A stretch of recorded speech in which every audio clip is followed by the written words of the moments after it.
Barbadillo, la llamada cárcel de los presidentes peruanos tendrá un nuevo inquilino, el expresidente Alejandro Toledo, quien será trasladado en breve al penal para cumplir la prisión preventiva. Es la decisión de la justicia peruana en el caso por presunta corrupción de Odebrecht cuando era presidente de Perú. Vamos en breve por más detalles hasta Lima. Soy Jenny Pérez aquí en Berlín. Destacamos. Alejandro Toledo cumplirá 18 meses de prisión preventiva en la cárcel Barbadillo, donde también se encuentran los expresidentes Pedro Castillo y Alberto Fujimori. Su defensa podría pedir el arresto domiciliario por razones humanitarias. En una entrevista en Portugal, el presidente Luis Ignacio Lula da Silva insistió en una mediación para la guerra en Ucrania. Propuso abrir una tercera vía con países neutrales para negociar una salida política al conflicto. Y varios países, entre ellos Alemania, evacuaron de emergencia a sus diplomáticos y ciudadanos en Sudán. España anunció que entre sus evacuados también hay ciudadanos latinoamericanos.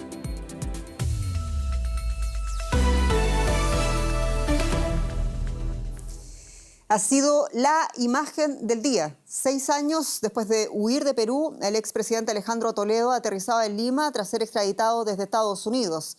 La justicia peruana lo viene reclamando desde el año 2017 para que responda por su presunta corrupción en el caso de Odebrecht.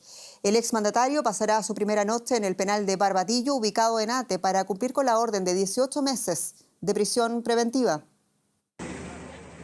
Aterrizaba así en el aeropuerto Jorge Chávez de Lima. El expresidente peruano Alejandro Toledo llegaba esposado y custodiado por la policía tras ser entregado a su país por las autoridades estadounidenses. La justicia peruana lo reclama para ser juzgado por el proceso abierto en su contra por los presuntos sobornos millonarios que recibió de la constructora brasileña Odebrecht cuando era presidente entre 2001 y 2006. Acusaciones que simpatizantes de Toledo congregados a las afueras del aeropuerto achacaron a un complot contra el exmandatario. En apoyo al doctor Alejandro Toledo. El presidente Alejandro Toledo es un perseguido político. Sabemos que existen los cuellos blancos y en este momento el Perú está en una dictadura militar. Es un gobierno ilegítimo que viene asesinando a todos nuestros hermanos de provincia, sobre todo, y no puede ser juzgado en estas condiciones. Otros, como el hermano de Toledo, también allí presente, pidieron que el expresidente cumpla arresto domiciliario debido a su delicado estado de salud. Este tema de su dolencia viene desde muchos años atrás, cuando él ha estado acá en Lima y ha estado tratándose. ¿Qué tipo de dolencias? Tiene un cáncer, pero no me pida mayores explicaciones porque ya es de ámbito muy privado. Tras un chequeo médico, Toledo, de 77 años, fue trasladado en helicóptero hasta un cuartel de Lima y de allí a la Corte Superior Nacional, donde se sometió a una audiencia de control de identidad ante la jueza Margarita Salcedo. Salcedo recordó que el expresidente está denunciado por los delitos de tráfico de influencias y lavado de activos vinculados a Odebrecht durante la construcción de 2 tramos de la carretera interoceánica sur, proceso por el que la Fiscalía pide 35 años de prisión. Tras la breve audiencia, la jueza puso al otrora jefe de Estado peruano a disposición del Instituto Nacional Penitenciario para su internamiento en el penal de Barbadillo, donde también están recluidos los expresidentes Alberto Fujimori y Pedro Castillo. Toledo y su primera noche de prisión preventiva. La periodista Rosemary Cueva tiene más detalles hasta ahora en directo desde Lima. Rosemary, saludos. En primer lugar, sabemos que Toledo ha realizado unas breves declaraciones ante la Corte. Cuéntanos.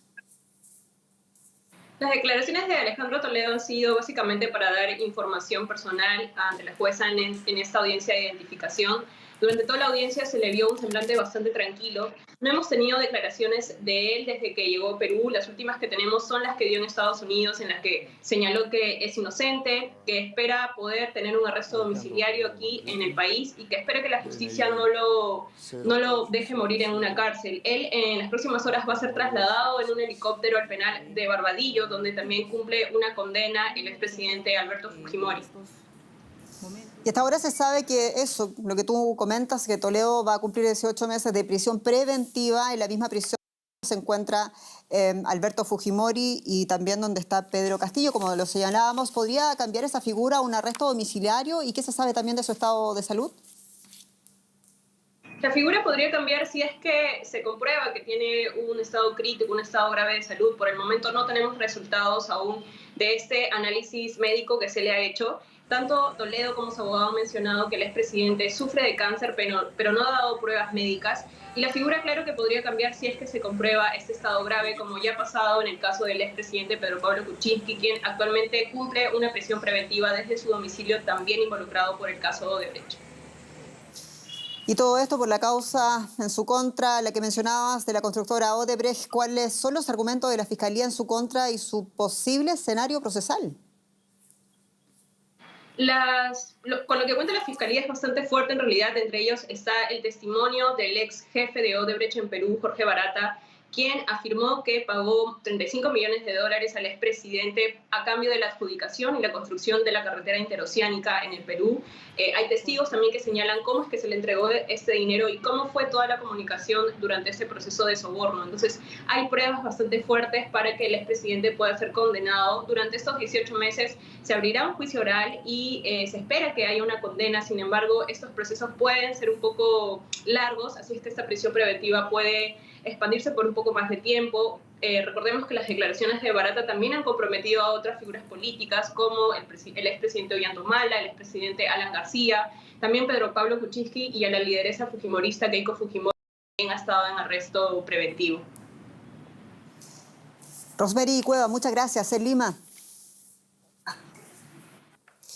Y en otras noticias de este día, el presidente de Brasil, Luis Inácio Lula da Silva, ha traído a Europa sus propuestas de abrir una tercera vía con países neutrales para negociar una salida a la guerra en Ucrania.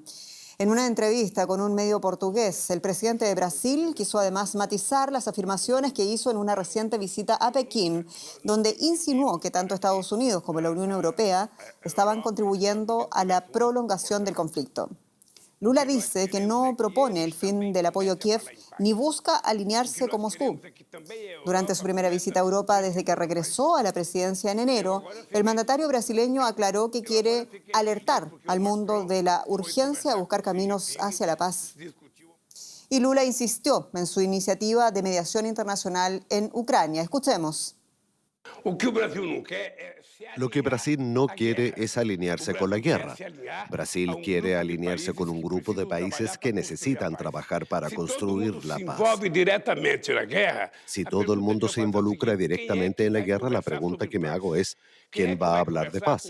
¿Quién va a hablar con los gobiernos que están en guerra para hablar de paz? ¿Quién va a dar un paso hacia la paz? Yo ya he hablado con Scholz en Alemania, ya he hablado con Macron, ya he hablado con Biden, ya he hablado con Xi Jinping.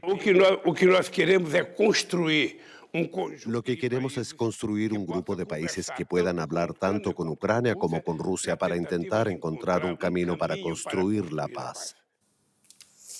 Y más noticias. En México, miles de migrantes partieron este domingo desde la fronteriza ciudad de Tapachula, en el sureño estado de Chiapas, rumbo a la capital del país. La caravana, con el lema de Vía Crucis Migrante, pretende protestar por el incendio que dejó 40 muertos en una estación del Instituto Mexicano de Migración en Ciudad Juárez el pasado 27 de marzo. El grupo, conformado principalmente por personas de Centroamérica, Venezuela, Colombia y Haití, califica el trágico suceso de crimen de Estado. Y según las autoridades mexicanas, el incendio se originó cuando un migrante prendió fuego a un colchón en la celda donde permanecía con otros 67 hombres, en medio de una protesta por una posible deportación.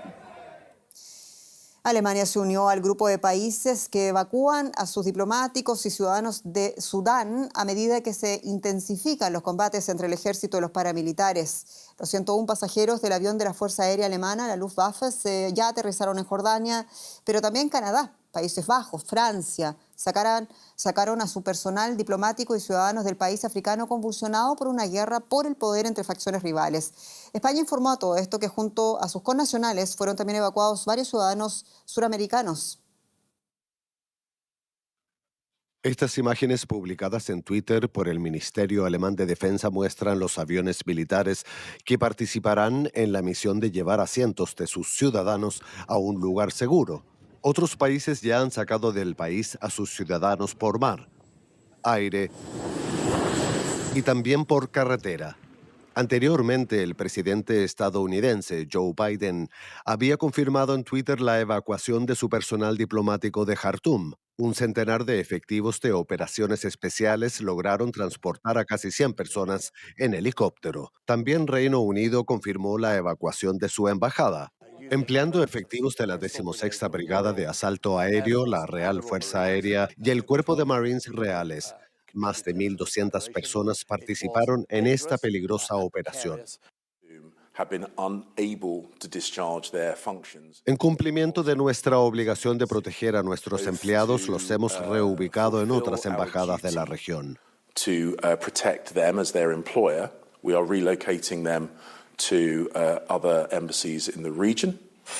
El ejército francés confirmó la salida de un avión de rescate de Jartum en dirección a Yibuti, al sureste de Sudán. En él viajaban más de 100 ciudadanos franceses y otras nacionalidades. Las autoridades galas se negaron a comentar el ataque sufrido por un convoy de evacuación en el que un francés habría sido herido. Estas imágenes muestran el resultado de los duros enfrentamientos mantenidos en Jartum este domingo. El ejército sudanés publicó en redes sociales este video donde presuntamente uno de sus generales pasa revista a sus tropas, mientras que estas imágenes supuestamente muestran al líder del grupo paramilitar Fuerzas de Apoyo Rápido cerca del Palacio Presidencial en Jartum. Ambos videos sugieren que las dos facciones rivales no parecen tener interés en una solución pacífica del conflicto. Y más noticias internacionales a continuación. Escasa afluencia de votantes este domingo en las polémicas elecciones que se celebran en varios municipios del norte de Kosovo. Allí los serbios constituyen una minoría, pero en esos 4 municipios son la población mayoritaria. Los políticos serbios de región boicotearon los comicios en señal de protesta. Denuncian que no se han atendido sus demandas de más autonomía. El gobierno alemán y los sindicatos alcanzaron un acuerdo salarial para más de 2,5 millones de trabajadores del sector público. Así lo ha confirmado el ministro del Interior germano. El pacto pone fin a una larga disputa y acababa con la posibilidad de más huelgas en protesta por el estancamiento salarial, a pesar de la elevada inflación. La policía india arrestó a un líder separatista que permanecía fugado desde hacía un mes, después de haber asaltado junto con sus seguidores una comisaría en el estado de Punjab. Amrit Pal Singh es partidario de la creación de un estado independiente para los Sikhs llamados Khalistan. Este reclamo provocó violentos episodios en la India en los años 80 y 90. Los desembargos continúan sin descanso en Italia. La Guardia Costera de ese país trasladó este sábado por la noche a un centenar de migrantes al puerto de Roccella Liunochi, en la región meridional de Calabria. Y solo en esta localidad se ha registrado en 2023 la llegada de unas 2.000 personas. En lo que va de este año ha arribado a las costas italianas 33.000 migrantes, 4 veces más que en el mismo periodo del año pasado, según el Ministerio del Interior italiano. Una cifra próxima a la registrada en 2017, el año con más llegadas por mar a Italia de los últimos 5 años. Una suma que contrasta con el descenso registrado en el flujo migratorio irregular en otra de las rutas principales de entrada por mar a Europa, como es la de las Islas Canarias. Y vamos a concluir con una imagen positiva de aquí, lo que está sucediendo en el hemisferio norte y concretamente en Japón, porque la primavera allí se ha dejado notar y cómo el florecimiento de los tulipanes es uno de los hermosos espectáculos de esta estación del año, como se puede comprobar en el Festival Floral de Tonami, en el país asiático. El visitante puede admirar esto que ven: amplios jardines conformados por cientos de miles de flores, una sinfonía de colores interpretada por los tulipanes. Este es el eslogan de este año para la puesta en escena. Y debido a las cálidas temperaturas en Japón, esta primavera la floración ha ocurrido además antes de lo habitual.